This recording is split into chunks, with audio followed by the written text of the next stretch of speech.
Now, Victoria's Secret, the brand, is going back to its roots and dropping its feminist and woke makeover after, shock horror, a fall in sales. So GB News viewers can see what the catwalks used to look like. There we go.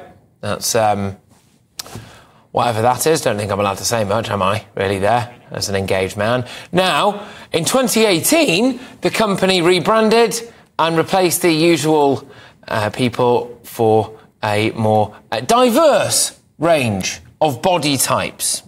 OK, so a wide range of body types there. Now, joining me now is Nelly London, who is a content creator.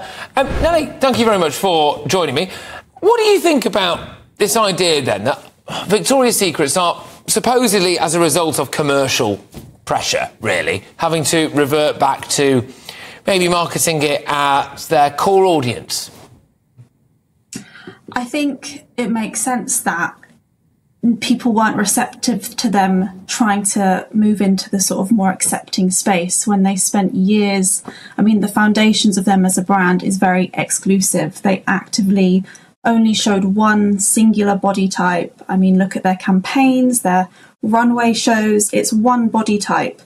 So when they try and move into a more diverse space, they're not really received very well, because for years they made such a damaging impact on an entire generation with the message that they had. And I just think for so many of us, it's too little, too late.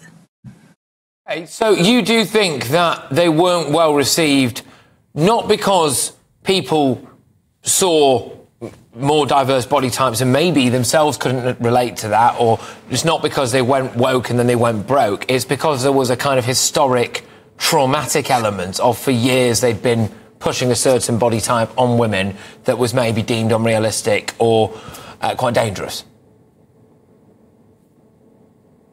I mean, I think showing humans of all different types isn't woke. I think it's important, and I think that's what brands should be doing.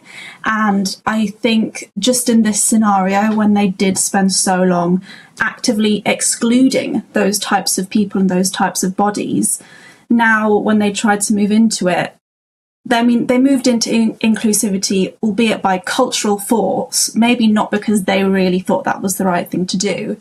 Now that they have, people kind of see through it and realise they might have just done it for financial gain, and they don't actually see the importance in making their brand a truly diverse brand. Do you think people could see through, arguably, maybe it wasn't ever really for financial gain? It's certainly not turned out like that. It's maybe turned out as like a virtue signalling attempt. We've seen similar-ish things with Bud Light, Nike, although that involved the same person, actually, didn't it? I think with Dylan Mulvaney, where it was perhaps seen as a way to signal that everything's OK, we love all sorts of people, we're a nice brand, as opposed to actually having anything to do with the individuals that they were now using to represent. And maybe people saw through that. Potentially. But like I said, being diverse and having diversity in all forms of media is so important, and it's absolutely the way forward. And it's what brands should be striving for. But a brand that was as pivotal as Victoria's Secret was in the generation where they were so influential, and the damage that they caused to, like I said, an entire generation with actively showing one singular body type and nothing else. Now that they are moving into that space, it just seems a bit shallow, potentially. OK, no, I understand that. Nelly, I'm being told that we have some footage of some promotional stuff that you've done, I believe. Which I hope that you're all right for us to use, because apparently it's happening now. So there we go. So this, talk me through it. What's happening now then? This was as part of a campaign that I created actually last month. It's on my Instagram. There's a video to go with it too, and it's just kind of amplifying the fact that I grew up being told by Victoria's Secret that there was one singular body type that was acceptable, and actually, that's just not the case, and 99% of the population don't look like Victoria's Secret models. But at the time, 99% of the media only showed Victoria's Secret model and that extremely thin body, which, although be it a beautiful body, is not realistic or representative of the population. OK, and, you know, look, I'm just going to play devil's advocate here now, which is that, you know, if you were running a company, I suppose you might want to put the most, what would you say, unrealistic or the most kind of, how do I phrase this now, most exemplar kind of example of humanity, like you would with any product. Their product is the way the human form looks in their attire, right? So if you were marketing anything, would you try to pick the most premium example of that, or what society tells you is the most premium example of that?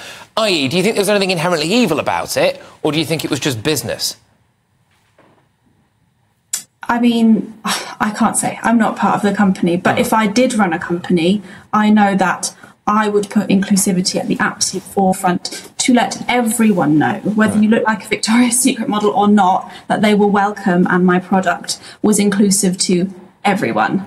OK. Really interesting. Look, I've really enjoyed chatting to you. Thank you very, very much for coming on. It's been great to have you on the show, and good luck with everything going forward as well. That is Nelly London there, who's a content creator, just discussing that Victoria's Secret are apparently, well, rowing back, really, aren't they, on what they were doing before, which was to try to have a more diverse range of models. Apparently, that was mainly down to the fact that it didn't really catch on with the profit margins.